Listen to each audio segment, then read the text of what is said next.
Welcome to the Praxology Podcast, where theology fuels the mission of the church in thinking biblically, reflecting theologically, and acting missionally. I am Sean Smith with special co-host for today's episode, where we ask the question, can churches grow young? In other words, how do we get young people to stay in the church? This is the next installment of our series, Serving Missionally, Your Toolkit for Success. And for this episode, we feature one study that was published in 2016, and we do it with special guest, Dora Klaus. And we will also share some exciting news along the way. So, without further ado, we're going to jump right in. And Dorka, hi. Why don't you go ahead and introduce yourself to us? Oh, thank you, Sean. Hi, everyone. I'm Dora Klaus. I live in Győr, Hungary. And I'm involved in a local church that I've been going to since my childhood. I have done 3 summer internships with Josiah Venture and have gone to Formation College, which was a great experience. And now I'm here, so thank you for having me. Oh, absolutely. And so, listeners, you've already heard Josiah Venture and Formation, of course, because this is a podcast in collaboration with Formation College and Josiah Venture, and Dorka is in both of those worlds in different ways, or has been in those worlds in different ways. And so you say you're a graduate of Formation College, yes. and you had some just absolutely amazing tutors and teaching staff, because you're sitting across from one of them who's talking to you right now. Yes. So you're not allowed to say otherwise, but you can if you wish.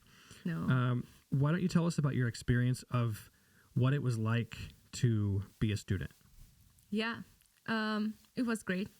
It was challenging because it was online, but I think it gave me a lot of freedom to experiment with different ministries within my church and different ideas of theology and mission and different methodologies. So it was really great. I really enjoyed the freedom it gave me and the ability to stay at home and stay in my local church and just be with Hungarians. Yeah, so it was really amazing. Yeah, and I did my internship, kind of work-based learning that you have to do when you study at Formation with Josiah Venture and my local church, and it was really amazing to learn from like real life, to gain real life experiences in ministry.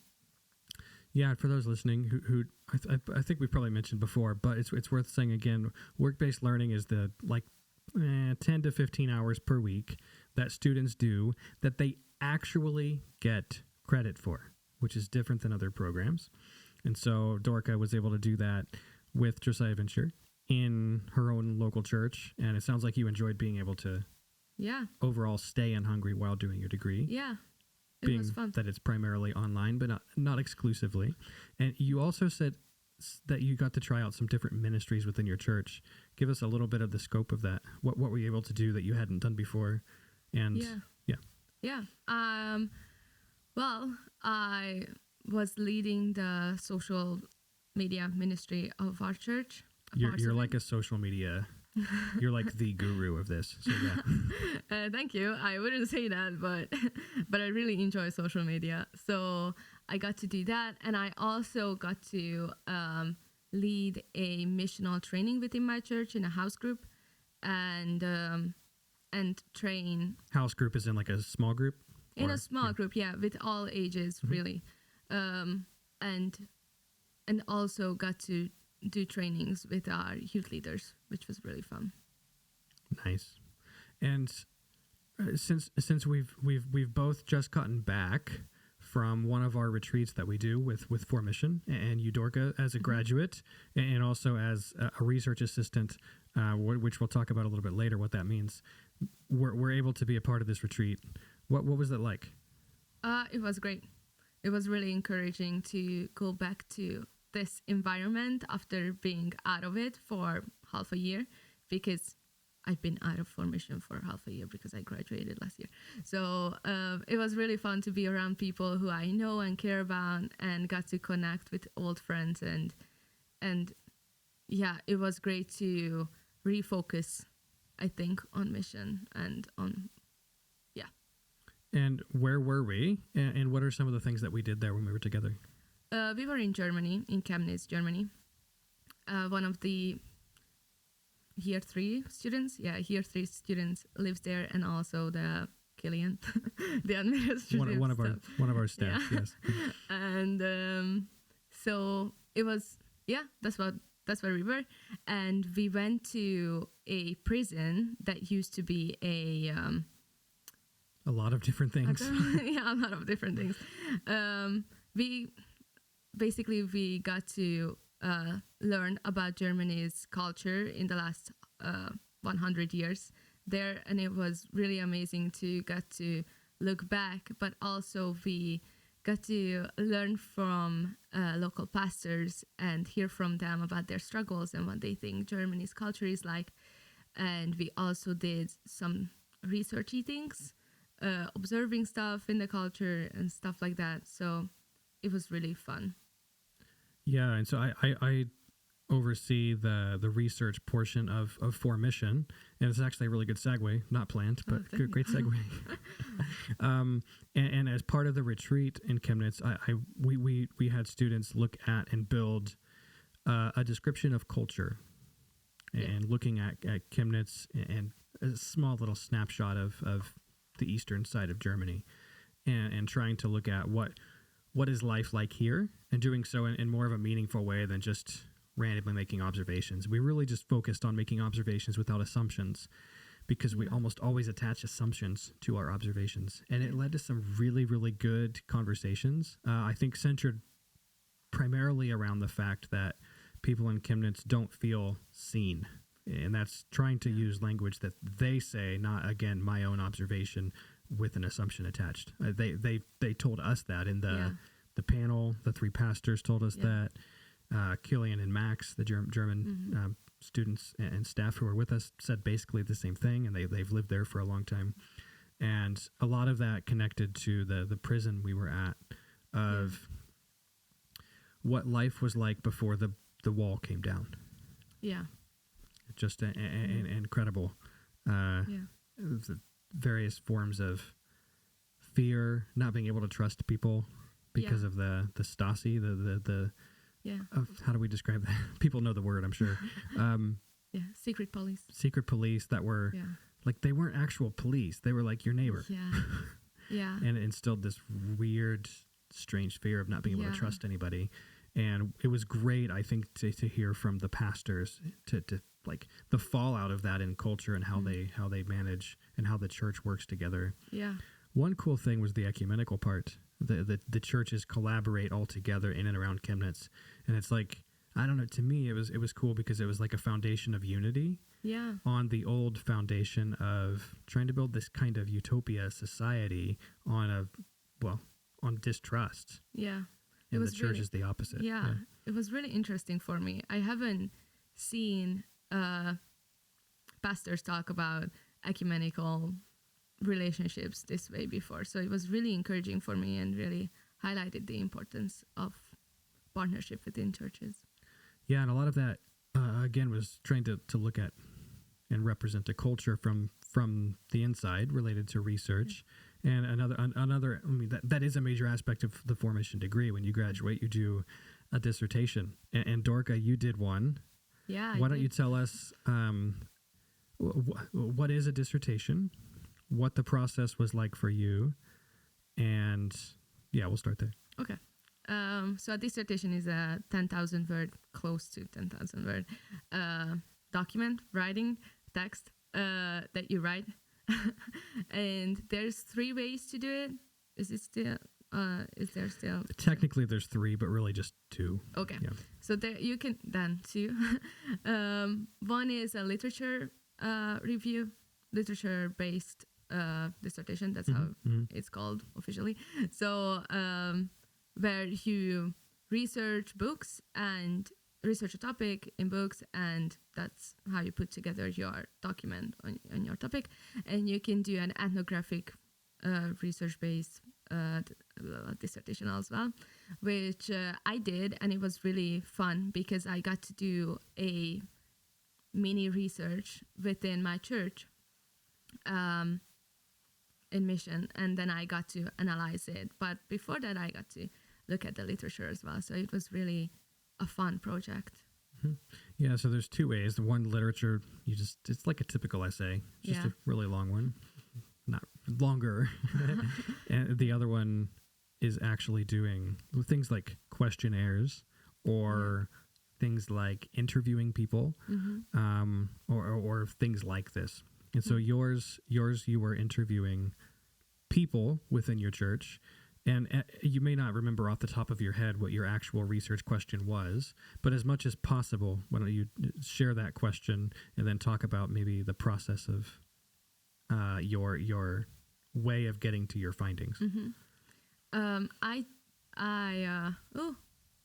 So I researched what Hungarian believers think about mission, how they perceive it, what does it mean in practice, how do they live it out loud, how do they experience it in their own lives. And should I describe? Yeah, so kind of like, and I was her supervisor, so I'm fairly in the know of what she did. And it was churches in your home city of Győr. Yeah, of Győr, yes. And you were basically trying to find, we use the word mission a lot, or Missio Dei, God's mission, we're participants. Yeah. But what is that, like, what do people actually do in their daily lives? Yeah. That was sort of your focus. Yeah, and how, that was my focus. How do they, So so my research topic was, scratch the things I said before. So my research topic was, what do people believe about mission, and how does that affect their everyday lives? So I researched their beliefs about mission, because there are, as Sean said, a lot of different ways to think about mission, and I do believe that how we think about things affects how we act and how we live our lives. And so I just wanted to see how our thinking and our beliefs of mission change our everyday lives. Yeah, and you started with literature. Do you remember some of the things that you focused on in the literature review? Not many, actually, but I know that I defined mission, and then you can't move on before you define mission for this podcast. Yeah. Oh, well, since you said it, such a huge topic. Yeah. So I kind of went into, I'm not sure if you listeners know about him, probably do, but I kind of focused on New Begin and his ideas of different types of mission and different types of understanding mission. Are you after the intention and dimension? Yeah, intention and dimension. So keep that in your mind. Leslie Newbegin was a UK-based missionary who went to India yes, and came back after a period of time and saw that the church that he left in the UK was not what he saw when he left for India. Yeah. And so he decided to basically become a missionary to his own people, because he said, our churches are no longer living out the mission. We were before, but something changed. And he introduced these two things of missionary intention and a missionary dimension. So, yeah. Intention is, I always confuse the two, but I do believe, and Sean will tell me if I'm wrong, that missionary intention is in every action of our lives. It's our whole life. It's the whole life of the church. Every act, every ministry, every decision they make, that has a missionary intention in it, because it makes missionary dimension possible. And missionary dimension is when we actually share the gospel and help people. It's actually the other way around. I knew. Completely correct. Okay, so the intention other is the more like directly sharing the gospel, and dimension is what you were saying before. Yeah. But that was spot on. Okay. Description. So nice, thank you. And so then intention is when you share the gospel and help people come from unbelief to belief in Christ. And it was really exciting for me to learn about these and then see how my church, because I ended up only researching within my church, how my church thinks about it and how what members believe about mission. Mm-hmm. Yeah, and before I ask you another question, for those interested, these ideas from Leslie Newbigin are in, at least referenced in at various points, his book called The Open Secret, as well as probably The Gospel in a Pluralist Society, or The Gospel in Pluralist Society. Those are two major texts of his that are, it's hard to underestimate them. They're very influential in mission studies today. Yeah. Yeah. And I also want to mention Michael Goheen's The Vocation of the Church by Leslie Newbigin. Is by Michael Goheen, but it's... he did a study of Newbigin. Yeah, and it's also really packed and a great book. Goheen, we've referenced him many, many times on this podcast. He's a great missional writer as well, in the realm of interpretation, exegesis, reading the Bible through that missional lens, reading the Bible missionally, one of his texts, actually. So for your study, how many people did you interview, survey, and then also what were your main findings of your question? I think it was 49 people that I surveyed. I made a questionnaire, and that was my main and only way of questioning. Source of data. Thank you. And one of the main things I found is that people are confused about mission and what that means, because it's not really defined within the church. So I was surprised to see that not many people think that mission is only when you go to another country and you do, I forgot the name, but you do mission there. And cross-cultural. Like what I do, like what Tyler does. Yeah. But many think that it's only about actions and it's not a way of life. So they see the missional intention as mission, but not the missional dimension. They do not think that every area of their lives is part of God's kingdom and God's mission, but they believe that only their actions are serving God. And it was really interesting to, So tell me if I'm wrong. I'm in Hungary, and I go to work Monday through Friday, and I'm doing mission when I'm at work. If I share the gospel with somebody, that's a direct action. But if I don't do that, then there's this disconnect or something. Yeah, kind of. Not everyone thought like this, of course, but most of the people do. That if you don't intentionally go there to share the gospel or bring someone to Christ, or have that in your mind, that you're not doing mission. Yeah. And that's, I think, a lot of people. Thank you for watching, those of you I'm pointing at, and those of you listening, you're going, that sounds not like Hungary. That sounds like my country. So I think there's a lot of overlap when it comes to how we view mission, what it includes and what it doesn't. And maybe for one example, the idea of rest.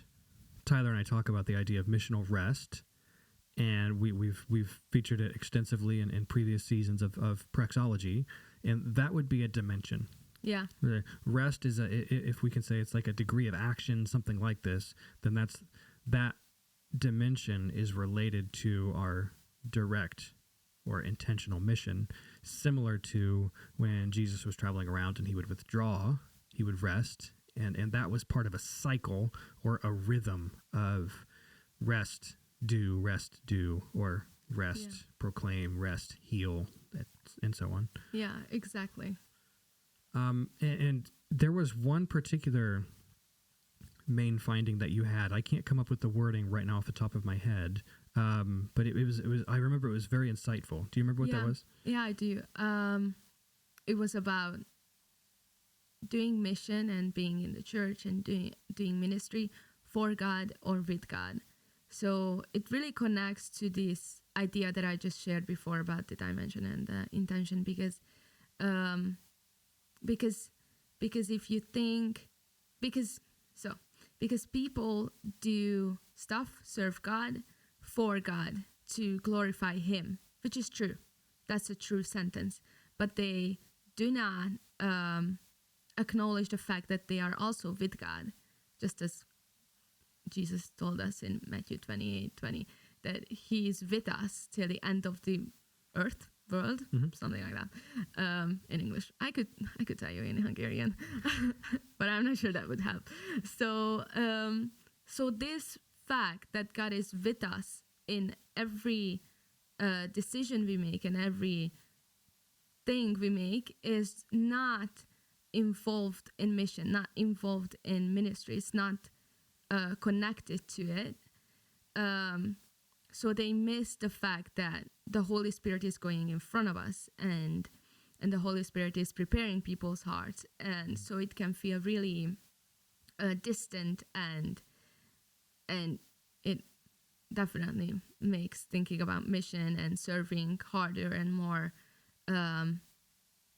of a action of us than a action together with God. Mm-hmm. Yeah, so that's we'll come back to this idea later and maybe compare it in a way. So doing mission for God versus doing mission with God. Yeah, I think that may overlap with the research of the book that was published in 2016 that we're going to talk about. But first, we must, as our new tradition on this podcast is, do our lightning or speed round. And so I'm pulling out my phone. Those of you on YouTube, you can verify I've just done that. She has not seen these questions before. No, I did not. I'm kind of nervous though. I could have. I feel like I was generous and nice in these questions. Okay, that's good. So there's like 4. First one. What is the best thing about Hungary? Budapest. That's a big city. I almost said food, but I'm not big on Hungarian food, so. Funny you say that. My second question. Oh. Why is Hungarian food spicy? I have no idea, because we have paprika, and people think that we found it C vitamin, which is from paprika. Okay, that's not true. But I have no idea. I have no idea. I don't like spicy food. Interesting. Sorry. Interesting. I like spicy food, but I've also lived in the Czech Republic for a while, and my tolerance for spice has just went way down. Well, we have a lot of non-spicy food as well. And there's the interesting thing is here in Czech there's like smoked paprika. In Hungary, is it not smoked paprika? It's like some other kind? I have no idea. You guys took us to a place one time, and we had this Hungarian chicken, and it was covered in red stuff, so it had to be paprika. Yeah, that's paprika. It was fantastic. But I think it's dried paprika, so it's not fried. But I'm not big on Hungarian food. Sorry. It doesn't matter. My thoughts don't matter. This is the lightning round for you. Your favorite musical artist of all time. You may only choose one. Oh my goodness. This one's going to be challenging for you, yes? This is really challenging. Of all time, current, past. Okay. So I really love Taylor Swift. I knew that was coming. But I also really love Imagine Dragons. And I think that if I could only listen to one artist till the end of the world, under my life, I would choose Imagine Dragons. Nice. But I really love Taylor Swift. Favorite song from Imagine Dragons? Thunder. That's a good like life theme song, I suppose. I don't know. It just seems kind of epic. I don't know. Yeah. So this was not prepared, obviously, but if Imagine Dragons and Taylor Swift were to do a collaboration, what do you think that would sound like? That would be amazing. She kind of has a rock album reputation is kind of like that. Swifties know. Tyler would know. Yes.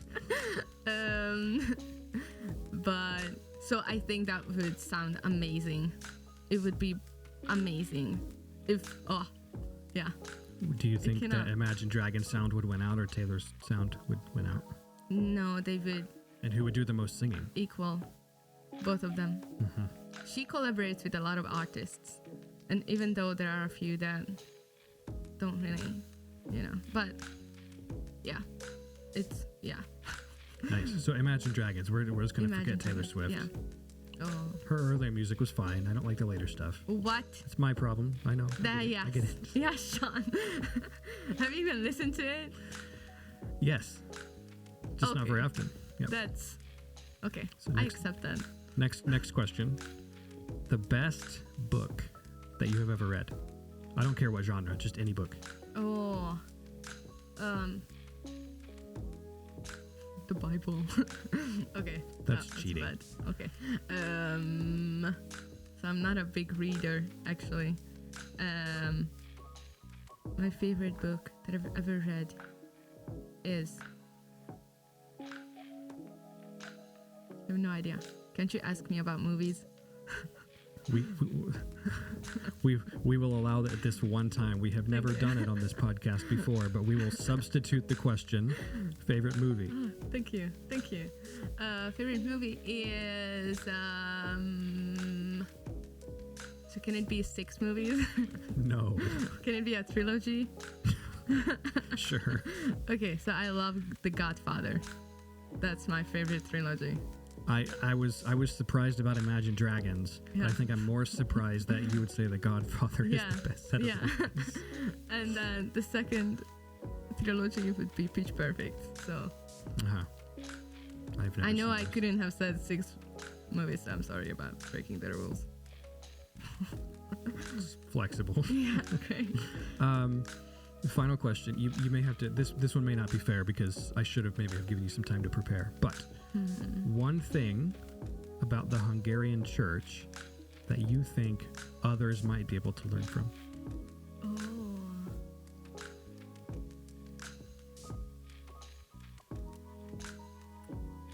So this might be true. This might not be true for every church, but for mine, for sure. I feel like the heart of the volunteers is really pure, and they do it from such a place of humility and love that I really admire. Nice. Cool. All right. Back into the world of books. Oh, yeah. Did I do read? Before we jump into the text from 2016, and so I'll stop saying that and I'll call it Growing Young. Oh, there we go. I'm throwing it across the table at Dorka. It's a nice cover, green cover. Those of you on YouTube, you can see. It's with appendix, 320, 30 something pages. And it's by 3 people from the Fuller Youth Institute. And they came together to publish basically texts like these to study youth and the church. But their primary focus in their institute is the church and how things relate to the church. And in this book, they were looking at 6 essential strategies to help young people discover and love the church. But before we jump into that text and talking about its 6 things, but really we'll probably just focus on a couple, it's worth telling our listeners who listen faithfully, and we thank you for that, why Dorka has just finished reading the book Growing Young for the 2nd time.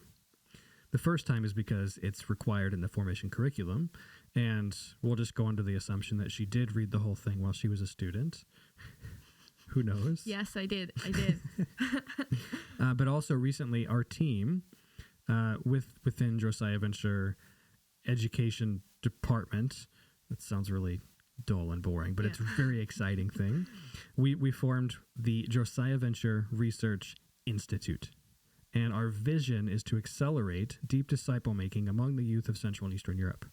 And our I will set vision again. Our mission is to fuel the movement of God by leveraging research in order to inform, equip, and resource people in Central and Eastern Europe for specifically mission to young people. So unlike the Fuller Institute, our focus is not directly the church. Our focus is young people and assisting people who are leading young people. So it's more, if anything, youth ministry, not even just youth group, youth ministry related than particularly the church. And we have a multi-year, multi-project plan that I could talk about, but that wouldn't be the best thing to hear at this present time. But we're going to produce multiple academic texts as well as practical resources for churches. And a little bit later this year, potentially even just a few months' time, we'll be able to give back to the countries we're studying some of the initial data of things that we have found. And we're looking at 20 different countries. Ooh. So if you go on josiahventure.com, you look at the countries that JV is in, all of those plus a few more. And our major study is what we're calling our project is accelerating deep disciple making. So Dorka, what is accelerating deep disciple making, and what is it that we're looking for? We are looking for barriers that keep people from effective disciple making. Exactly. I mean, yeah. And so I think I forgot to say, Dorka is a research assistant for all of us in JV Research, and she's done some fantastic work so far, including some work with Growing Young. And we are after not just finding or establishing what cultural barriers are out there to more effective disciple making, but we also want to output in the analysis in 4 to 5 years' time, when this book is probably published, what to do about it. Yeah. Essentially, like, not just these are 5 barriers that are in the way. we also want to look at how to clear those out of the way. And we're talking like deep disciple making, not just, what we mean by deep is not just getting people to do stuff, but getting people to be with Jesus and do Jesus things. Yeah. If that's fair, in the spirit. Yeah. Anything you want to add? No. That was a great... Yeah. My mind just went blank. Totally fine. Also, I think we are looking... I mean, evangelism's included in what we're doing. So we do include evangelism in our definition of disciple making. Yeah. But historically, it seems like the environment of discipleship is just getting people to either believe the right things, and somehow that'll magically translate to actions, or just focusing in the realm of the action and getting people to do the right things. And there's a whole lot of other things, like being with God and developing Christ-like character that tend to be left off when we're discussing discipleship in the context of mission. And we want to fill that in, and so in that way assist youth leaders, youth ministry people across Central and Eastern Europe. And I think, let's just dive right in then to the six strategies that Growing Young has found. And again, our studies within JV Research will be youth focused, sort of parachurch, not just inside of local churches. And Growing Young is very, very much focused on youth in the church. And they actually, they have a book I'm pointing for those of you who are watching, a blue book. It's called Sticky Faith, Everyday Ideas to Build Lasting Faith in Your Kids.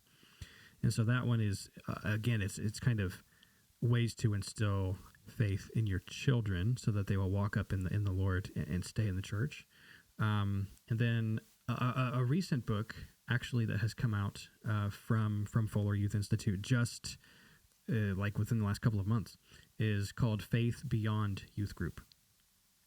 And again, their focus within that text is not, there's still a church-facing element.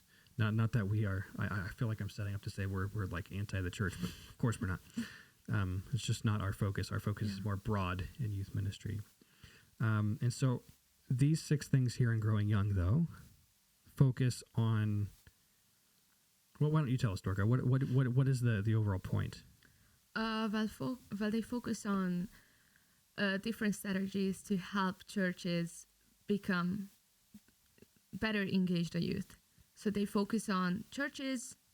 In their research, they focus on churches who engage youth good and they grow young instead of growing old. So they have young people in their church and they are like multiplying. Mm-hmm. Yeah. Yeah. So the idea being like to grow young, does that mean that all of our churches should have, people under the age of 30? Is that what they mean? Well, kind of, but no, that's not their main point. Their main point is to really just help churches engage young people better. And yeah, that's it. Yeah. And so yeah, of course, we're talking about churches that are comprised of people of all ages. And so are they. Yes. But they're looking at how can churches grow young in the sense of, is it fair to say adopting a mindset? Yeah, I think so. Well, the 6 strategies get at kind of what that mindset is, but it's really for the church to go forward and for the church to be healthy. Yeah. Generations have to be able to talk with each other, and young people need to be taken more seriously. Yeah, more into account into the everyday lives of the church. So it's not just like a separate ministry within the church who cares about young people, but the whole church is kind of mixed and in a healthy way. It's intergenerational. Intergenerational, and they all And they're not really focused on I just forgot the word. Not mixed generations, but mixed cultures. Yeah. Multi-ethnic churches. They're not there. That's not a focus of theirs. Yeah. But intergenerational, definitely so. And so, what I have 2 questions. One is to unpack what are the 6 essential strategies. But before that, what do you think might be 1 or 2 key takeaways that you have from the book that could be helpful for those who are doing ministry in Central and Eastern Europe? I think, the idea of multi-generational relationships really struck me when I read it first, and then when I read it the second time as well, because I see how churches struggle with the youth, that they don't really speak their language, and or they feel like they don't speak their language, so the older people don't engage with the young people, and the young people don't engage with the older people. So that idea really struck me and really kind of gave me another idea of, not idea, but a more colorful view of the church. So I think that's a really important takeaway from the book. Because they do highlight that. But other than that, they talk about like programs not being the focus, but people being the focus, and being active in social causes and stuff like that. But I do think that one of the most important takeaways is the first strategy, unlocking keychain leadership. Mm-hmm. Why don't we come back to that one? Yeah. But what are the 6 strategies? Yeah. What are they? So the first one is unlocking keychain leadership. The second one is empathize with today's young people. The third one is take Jesus' message seriously. The fourth is it okay if I just, Yeah. okay. The fourth is fuel a warm community. Fifth one is prioritize young people and families everywhere. And the sixth one is be the best neighbors. Yeah. These are really interesting ideas that are, I think, not all of these are groundbreaking. So I do think that most of our churches probably prioritize Jesus' message or take Jesus' message seriously. But I think, yeah. Although, yes, I agree with you. No church is like, no, we don't do that. Yeah. But I did, we were just, again, just in Chemnitz with formation students and hearing some of them after the service on Sunday, where they were talking and saying, this was very focused on the gospel. That's true. I believe I was one of those students. I think you were in the conversation. I'm remembering probably, yeah. And that struck me as what is it saying about the home context of in our students' churches? Yeah. And I make no evaluation there whatsoever. But they noticed some difference in this particular church, which was pointing to the gospel like very all the time. Yeah. And it just permeated the service. It was very obvious that they love the gospel. And there are different ways to do that. Yeah, but you're right. Maybe if we took it that way, it could be helpful. Like taking Jesus' message seriously is like, how can we live out our calling more faithfully? Yeah. And also, how can our churches focus on the right things being gospel? Yeah. Yeah. Yeah, true. What about, some other things? The empathize with today's young people. That comes back to what you were saying before about the multi-generational church. Yeah. And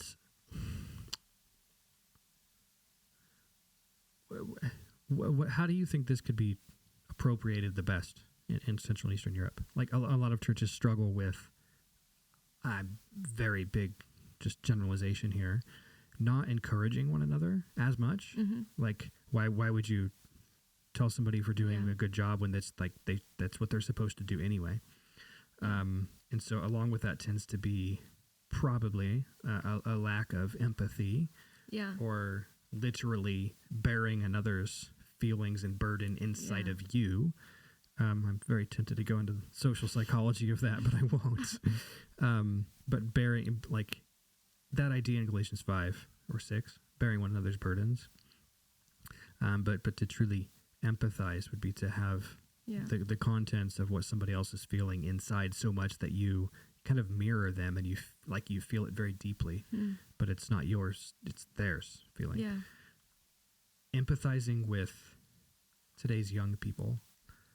You are in almost all senses of young people, one of those young people in the church. So how do you think this can work well? Empathizing with young people?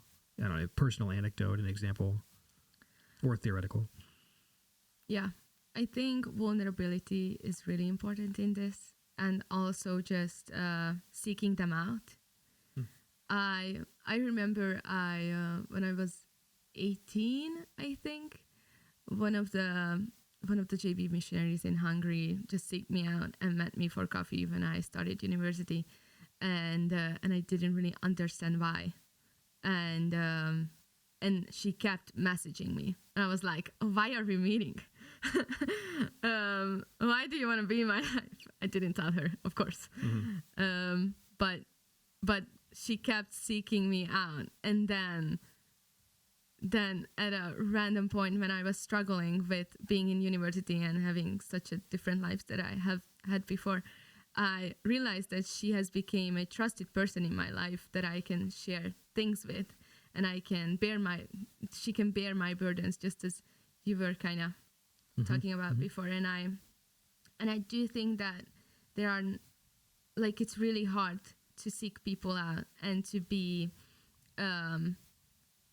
I forgot the word, but to keep doing that, and also be open to their different ideas, be open to their that's what Growing Young talks about in this chapter, how they are so different than adults are. Their brains are different than adults. They are kind of frustrating sometimes, kind of annoying sometimes, but it's just really beautiful at the same time, because it can energize you as well. I won't go into that, but yeah. So I think, well, I mean, one takeaway there would be for churches to grow young, if they can. That involves vulnerability and authenticity of those who are older than 35 with those who are younger than 35, roughly. Let's go into, in our remaining minutes here, the idea of unlocking keychain leadership. I think I do have a question related to your own dissertation, but what is this idea, keychain leadership? Maybe a lot of people aren't familiar exactly with that term and what it means. Yeah. So keychain leadership is basically intentionally sharing the capabilities, access, and power and authority that you have with people.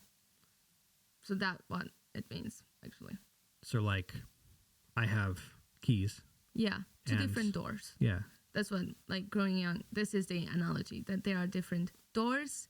I think within the church, they are talking about this within the church. I think so, yeah. So you have different doors in the church, and you have different keys for that. And not everybody has a keys for that, but the leader of that room has a key to that door. They can let you in. Yeah, they can let you in.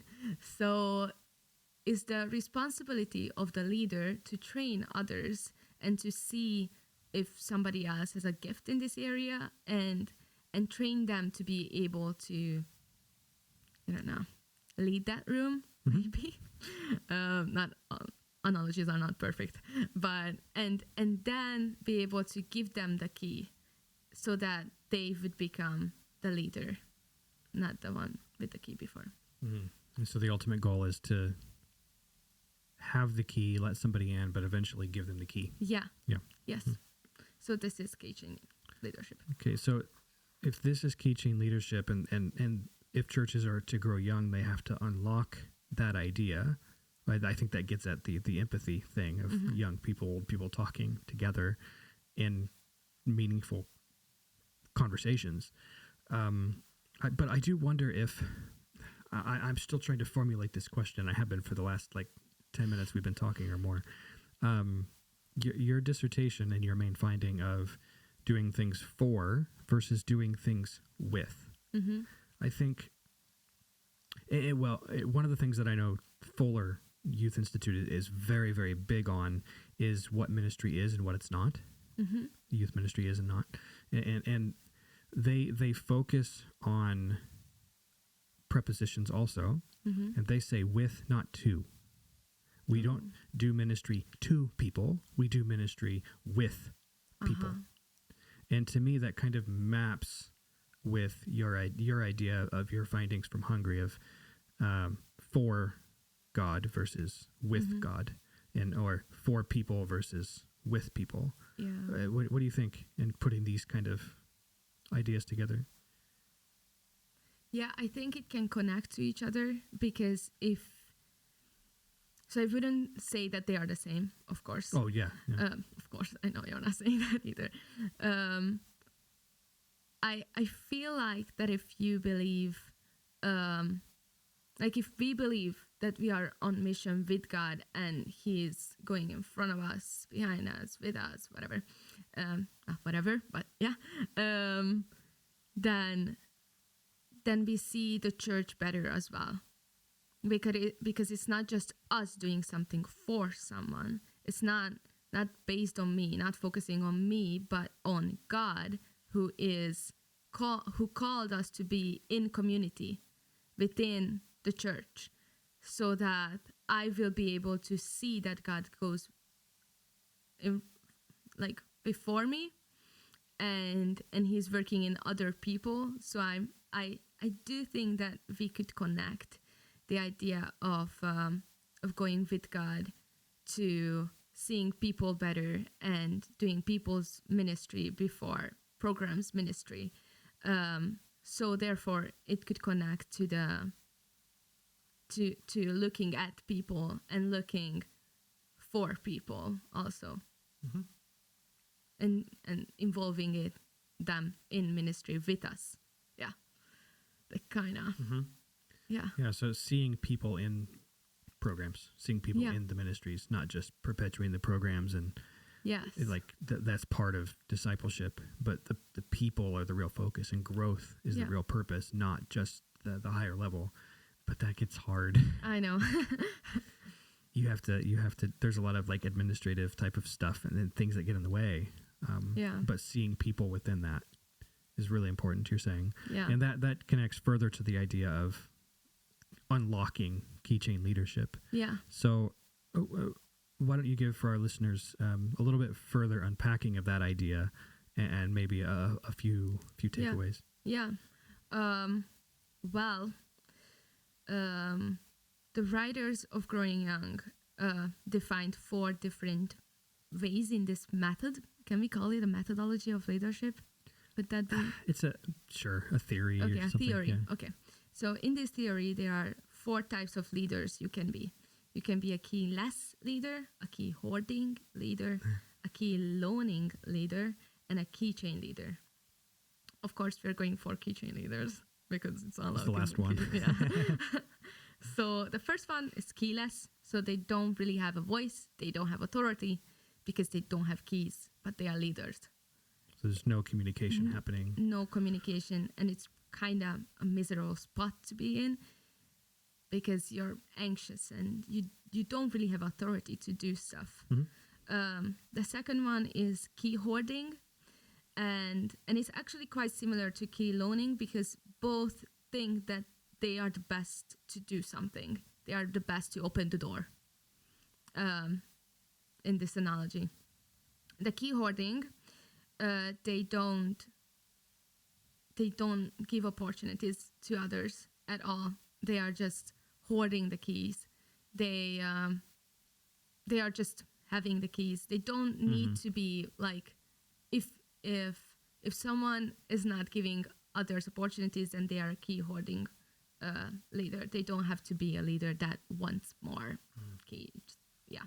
And the key loaning is someone who gives opportunities to others, but makes sure that they return it quickly. So it's just, as if you were doing a conference and you were the one who led the tea house, which I was, and then for 1 year you give it to someone else, but then the next year you take it back. Something like that. And then the 4th one is the keychain leader, who is aware of the keys they have and is constantly opening doors for others, but also training and equipping others. Empowering others. To have their own set of keys. So it's really a cool idea. I think to be a keychain leader, can I go into it? Like that?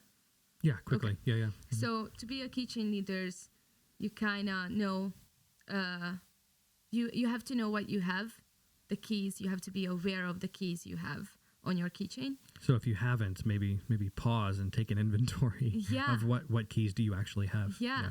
What are you the leaders of? Then you have to know who you are with these keys. Like, do these keys fit you? Do these keys fit your, I want to say calling, but that's a big word, and so or do you even desire these keys? Maybe you don't have to desire these keys, but do they fit you? That's the question. And if they don't, you have to train others in that. But also you have to know who's around you and what they are like. You cannot just be in a community without knowing the people around you or the people you lead of course. So you have to know who's around you so that you can pass on these keys. But first and foremost, the keychain leader's goal is not to just pass on the keys they have, of course, but to equip others and see them. That'd be awful, right? Yeah. I realized I have this key and I don't want it anymore. Here. Yeah, yeah. And so many people burn out like that, getting keys like that. So it's really important that we train others, we disciple them, we make sure that that key fits them, and we help them possessing that key. Mm-hmm.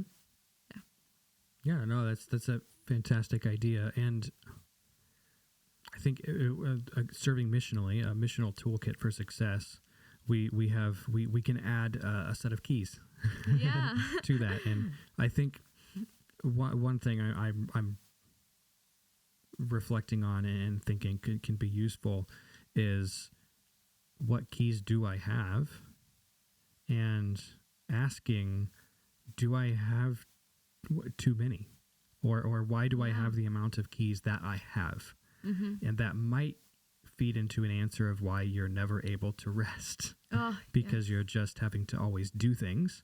Well, maybe an answer could be taking an inventory of these keys and saying, it's going to be a lot more time in the short term to really train somebody to give them this key well, but in the long term, then I have less keys, and I'm able to add that element of slowing down, Sabbath, and rest.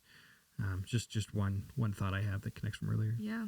Any maybe just like one final takeaway that you have as we wrap up for keychain leadership in Central Eastern European context? I think it really connects to the idea of people's ministry versus program ministry, and it really connects to burnout as well in ministry, because if you are a keychain leader, or if you are you desire to be one, you are looking at people, and you are looking at people around you, just as kind of we explained earlier. Yet if you are not, you are kind of on the way of burning out, because you are looking at yourself kind of and on your abilities, while also kind of maybe No, I think like ministry tiredness is a big thing. There's not as many ministry workers here in Central and Eastern Europe, and there's a lot of other factors. It's like, no, the pastor's the one that's paid, they do everything. That feed into ministry tiredness. And then when you go and it's like, I know that I should be training these people to do this, whatever, but it's just easier because tiredness. And if you don't take inventory of that and think how to pass a key off well, then it actually can lead to burnout for yourself, but also burnout for other people, because they're kind of just thrown into the lion's den without enough food to feed to the lions. You know? Yeah, exactly. And instead they end up getting kind of burnt out as well.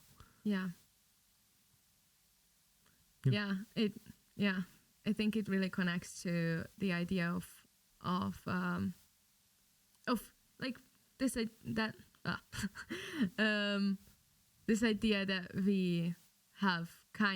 I have learned from formation about reflecting and about actively sitting down and makes sense. Thank you. and looking at my life and what I do have, and looking at God and where I should be, and whatever. So as we wrap up then, growing young, to do that well involves this idea of keychain leadership, evaluating, taking inventory of our keys, seeing which ones we need to hold on to, which ones we can start working on passing off when appropriate to, and in so doing, have those conversations where we can then attempt the idea of empathizing with younger people and have those connections within the church from young to old, and not youth ministries over here is this, it's its own separate thing, but rather more integrated into the life of the church. Yeah. And that becomes a way of we establish ways to figure that out and do it, then our churches are growing young, vibrant, and healthy instead of older, burned out, and dying. Yeah, and I just wanted to add that I think it sounds much more natural if the leaders started. So if the leaders are aware of their keys and start to train others, and but I do think, and I do have experiences where I was the one who initiated, and I was the one who knew I desired a key, so that I went to the leader and initiated the conversation, and they helped me and they trained me and they gave me opportunities. But there are big churches in Central and Eastern Europe, and not everybody knows everyone, and there might be a leader who's leading a ministry that you want to be a part of, but he or she might not know you. So I think it's really important that we take initiative in our desires if we do have one. Yeah, this connects to Gen Z research we've talked about before on the podcast of leading down and leading up. And almost anybody who's older wants to be mentoring or discipling another person, but they didn't have it modeled to them, so they don't know exactly how. Mm-hmm. And so what that means is they have a desire, but they don't like, hey, young person, come with me. Mm-hmm. And so oftentimes younger people do take the initiative and say, hey, you person older than me, it could be the same age, but maybe more mature, whatever. Yeah. In ministry, more years, whatever. And taking that initiative, as you're saying, and saying, yeah, but I want to learn from you. And nobody's going to be like, no. But then that might help another person to see what keys they have, and maybe that they can give one to you. Yeah. Yeah. So we challenge you then to take inventory. What keys do you have? Which ones do you need to have? And which ones maybe can you use to equip and form and empower a young person? Yeah. I think that's a good punctuation mark to this this episode, this interview. Thank you, Dorka, for traveling from Hungary here to the Czech Republic to be able to do this live and in person. Thank you for inviting me. It was excellent to have you on. Who knows? Maybe you'll come back on in the future. But that will do it for this second episode of our new year. And as a reminder, we have a Q&A episode that's coming up.